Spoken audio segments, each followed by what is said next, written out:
qualquer coisa aí, se alguém estiver entrando e eu não estiver aceitando, vocês me lembram aí depois que, por enquanto, eu perco a visão do chat, tá bom? Então, pessoal, mais uma vez, bom dia a todos, tá bom? Kleber, Oi, tu falou alguma coisa sobre a atividade lá no Canvas? eu disse só que ela está disponível até meia-noite, só isso, o que eu citei. Que amanhã já vai entrar outra, que é referente a essa nossa aula de hoje. Kleber, bom Oi, dia. bom dia. Só tá esquecendo de mandar o link no grupo do quarto, viu? Eu mandei agora. Pronto, Luan, tu entrou agora, eu acabei de explicar que meu celular deu problema, viu? Ah, Aí desculpa. eu tô usando o WhatsApp por um emulador de jogo, só que ele não carrega os grupos antigos. Aí isso aconteceu ontem também, eu até disse assim, galera, vocês souberem que esteja outra turma junto, manda o link, porque eu não tô tendo esse controle, porque só para que fique na gravação visualizado, tá bom? Eu tô usando um emulador de jogo para poder usar o WhatsApp, porque meu celular queimou, viu? Aí como vocês podem ver, tem um bocado de contato que às vezes só tem o número, mas não tem o negócio salvo. Por quê? Porque justamente não tá com o chip do celular, tá como se fosse um e-mail, tá bom? Eu peço desculpa por isso, mas por enquanto, até ter conserto ou eu conseguir outro celular, então já manda lá, viu, Luan? E avisa lá a galera e depois quando eles forem ver na gravação eu já me justifico por aqui também, beleza? Desculpa aí mais uma vez. Tranquilo. Já mandei já. Pronto, beleza. Sim, aí só para que fique na gravação também, lembrem-se de fazer a atividade que foi colocado lá. Ela vai estar disponível somente hoje até meia-noite. Por quê? Porque amanhã já vai entrar outro teste. Aí é bom que vocês façam de forma antecipada. Quem já fez, beleza? Quem falta fazer, faça hoje, né? Dê uma revisada na aula, porque meia-noite encerra e amanhã já está automaticamente entrando outro. Por isso que eu não vou subir hoje à tarde a atividade referente a essa nossa aula, tudo bem? Eu só vou subir, na verdade ela está no sistema, só que o sistema é automático, ela só entra amanhã, porque senão vai ficar uma por cima da outra e pode criar uma confusão, ok? Então faz o de hoje para poder amanhã fazer o que é referente à nossa aula, tudo bem? Então tá, Kleber, semana passada nós falamos de todos os aspectos do nado crawl, nado livre, né? A partir disso, nós vamos começar agora a falar um pouco da competição da natação. Como é que ela é organizada, quem é responsável por organizar. Eu também, assim que encerrar nossa aula, eu vou estar subindo esse documento lá para o Canvas, tá bom? Que são as regras da FINA 2017 e 2021. Então, esse ano ainda está dentro dessas regras 2021, ok? É um documento em PDF e vocês vão estudar partes específicas, que é tudo que a gente fala aqui na nossa aula, ok? Beleza, Kleber. Então, qual é o tema da nossa aula de hoje? Os oficiais da partida. Nós vamos entender como é que a competição funciona, quais são os oficiais, os árbitros da partida e quais são as funções dele, tá bom? Então, nado crawl, né? Segundo a regra SW 1.1, né? SW vem lá da abreviação swim, natação, tá bom? O comitê organizador, designado pela entidade responsável pela competição, terá jurisdição sobre todos os assuntos que não sejam atribuídos pelas regras à competência dos árbitros, juízes ou outros oficiais, e terá competência, para adiar competições de acordo com as regras adotadas para a condução de qualquer competição. Então, ou seja, nós temos um comitê que se organiza toda vida que vai realizar alguma competição, tá bom? Especificamente falando da natação. Esse comitê que ele é designado, tá bom? Ele é responsável pela competição. Ele tem total jurisdição, ou seja, poder sobre aquela competição. Então, cabe, bem como a esse comitê, né, juntamente com os oficiais, árbitros, juízes e outros, tá bom? Decidir se a competição acontece, se ela não acontece, se ela vai ser adiada ou não, tá bom? Esse primeiro parágrafo é só para justificar a importância dos oficiais, do comitê organizador e qual é a jurisdição de cada um deles, tá bom? Então, na regra SW 1.2, nos Jogos Olímpicos e Campeonatos Mundiais, tá bom?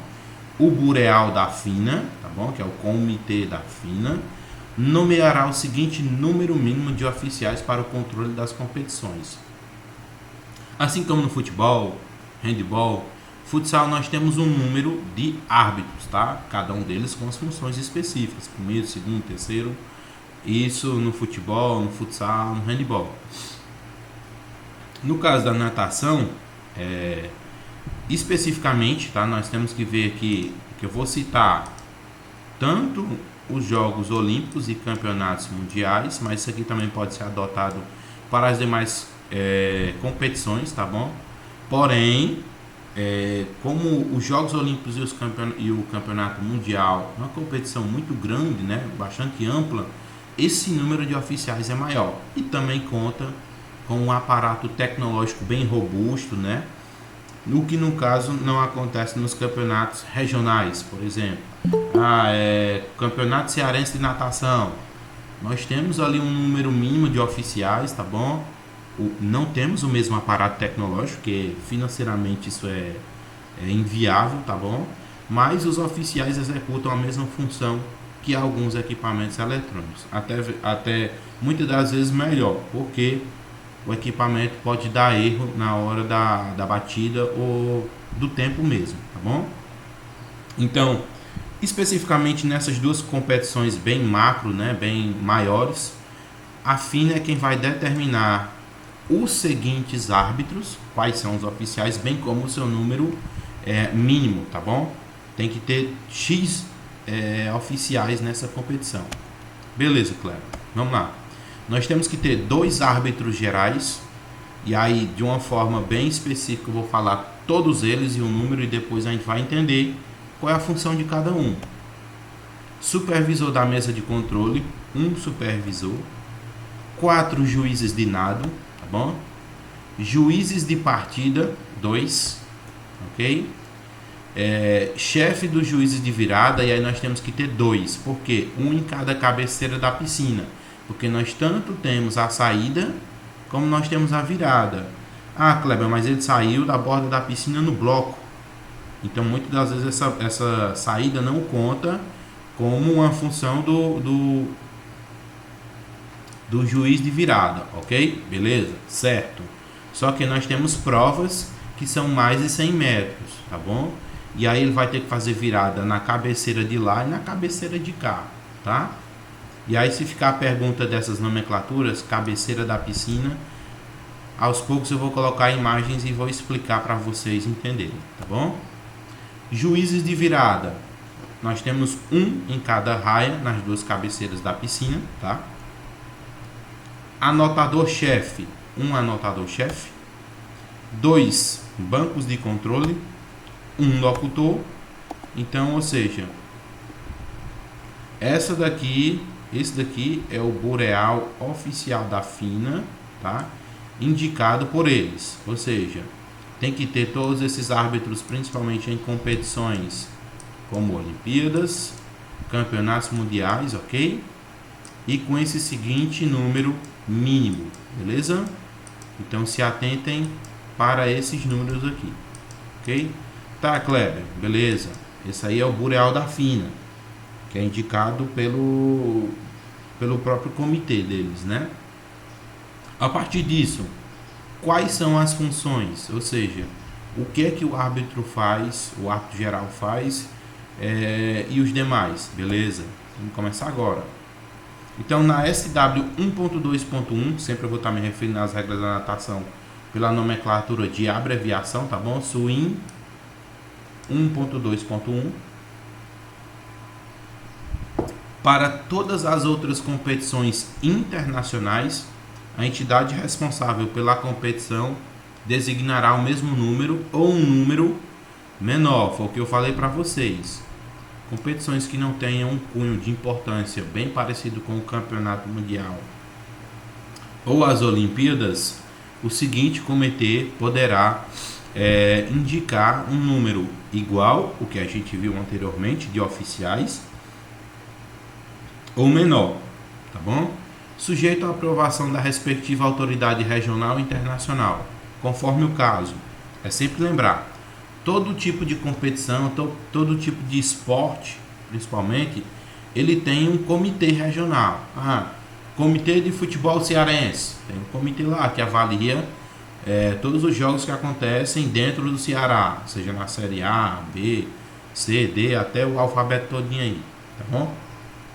X competição, vai ter o oficial tal e tal. Se o jogo já tem um pouco mais de peso, eles podem ter autoridade de mudar o número mínimo de oficiais, de árbitros, bem como fazer, no caso, aí diminuir o número ou indicar uma pessoa diferente, tá?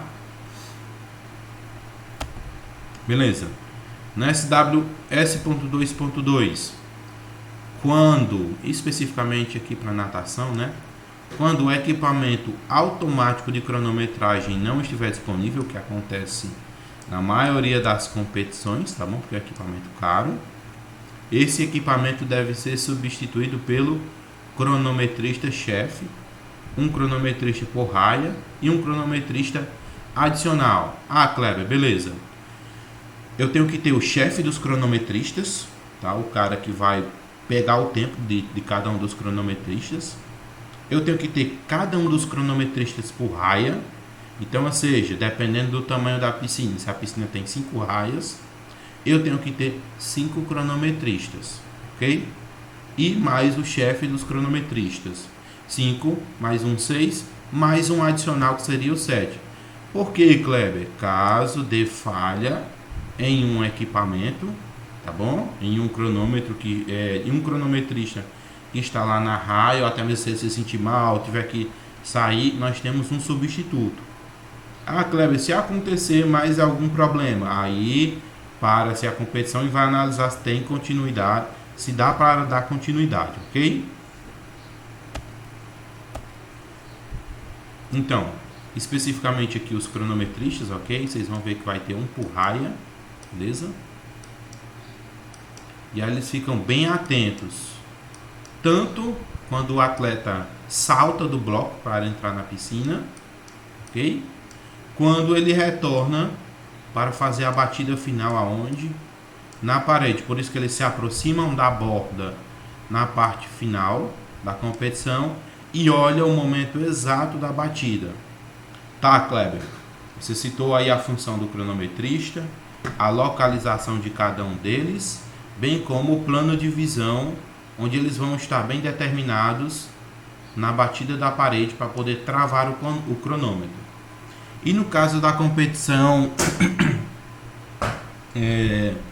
mundial e nas Olimpíadas, teoricamente dispensa-se o uso dos cronometristas, tá bom?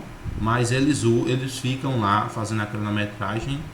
Só que esse processo de pegar o tempo, tá bom? De marcação do tempo, dá-se pelo toque na placa.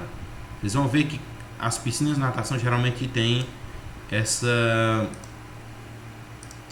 pintura preta, tá? E essa mesma pintura preta, tá bom?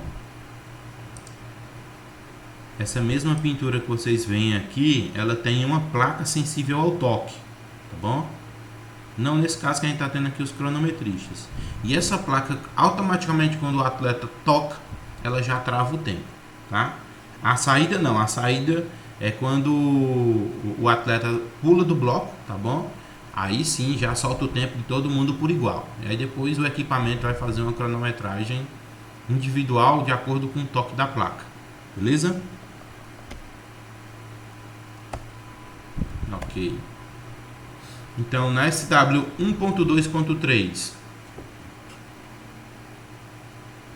um juiz de chegada, né, chefe e juízes de chegada podem ser utilizados quando o equipamento automático de cronometragem e ou cronômetros digitais por raia não são usados, ok?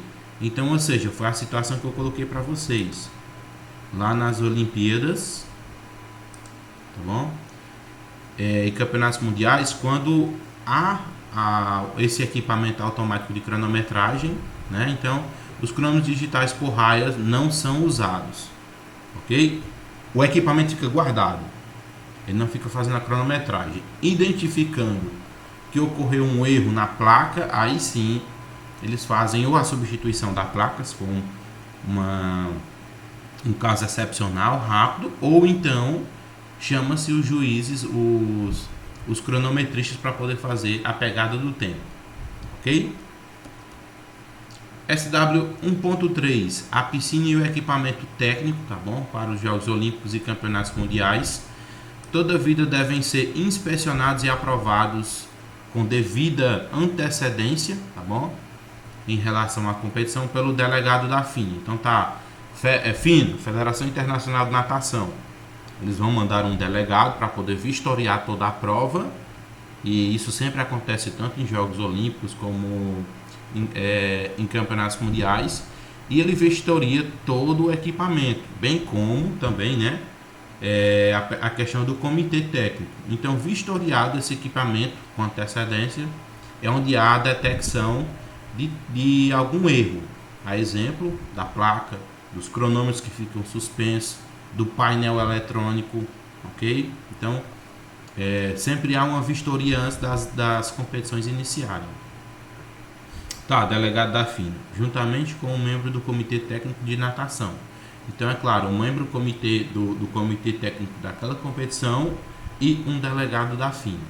Então, essas aqui são todas situações que antecedem a competição de natação, beleza?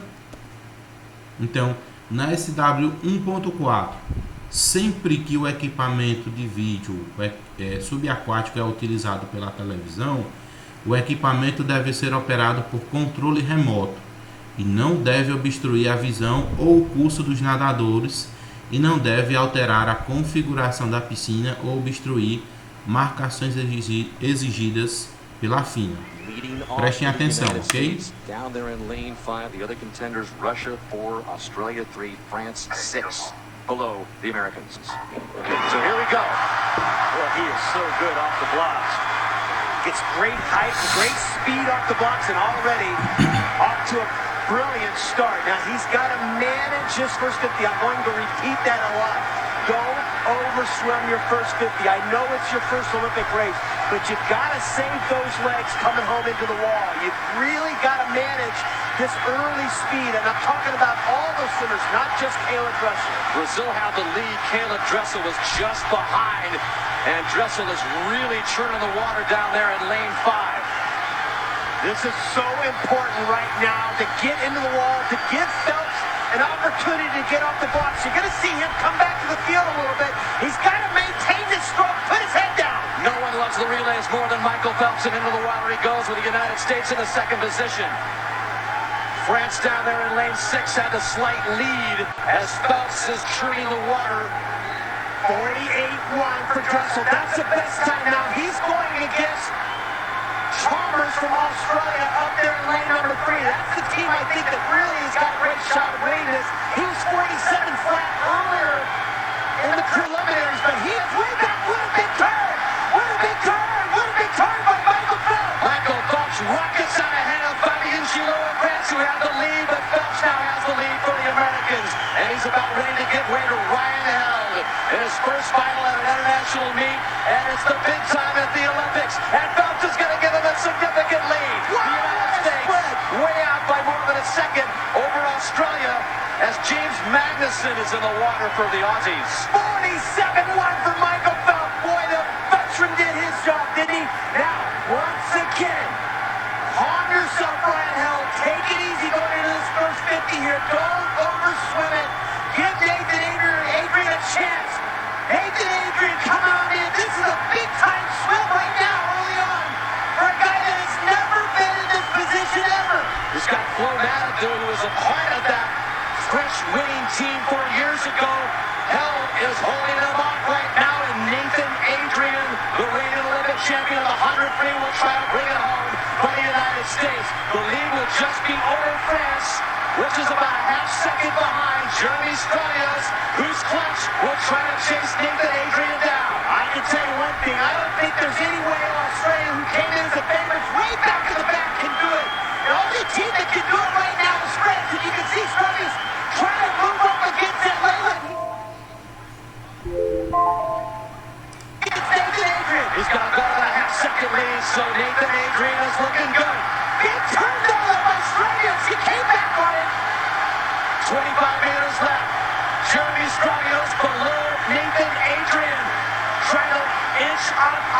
Adrian, but Adrian is holding strong. And the United States will win gold in the 4x3 relay again. France with a silver medal.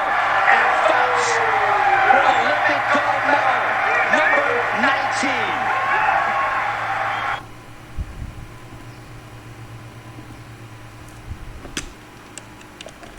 Bem, pessoal, essa situação que vocês acabaram de ver aí foi justamente a execução dessa regra aqui da SW 1.4, né? Então, nós vimos que principalmente nas Olimpíadas nós temos um equipamento, um aparato tecnológico bem robusto, bem sofisticado. E essa câmera remota, tá? Que fica de uma visão subaquática, tá bom? Ela não deve atrapalhar, no caso, os nadadores. Como a gente acompanhou toda essa prova aí, que foi o revezamento 4% do nado livre, tá bom? A câmera conseguia acompanhar todos os atletas, tá bom? É claro que ela foca mais na visão da equipe que vai saindo na frente, ok? E aí, pela profundidade da piscina, esse equipamento eletrônico deu para ver que ele não atrapalha em nada. Geralmente essas piscinas aí, elas possuem uma lâmina d'água de 3,5 metros até 4. Então o equipamento fica submerso, tá bom? E acaba não atrapalhando os atletas de nenhuma maneira, tá bom? Então essa daí foi a execução da regra. Eu quis mostrar através de um vídeo para vocês visualizarem, tá? Eu vou dar o pause aqui agora nessa primeira aula, para que não fique o vídeo muito grande.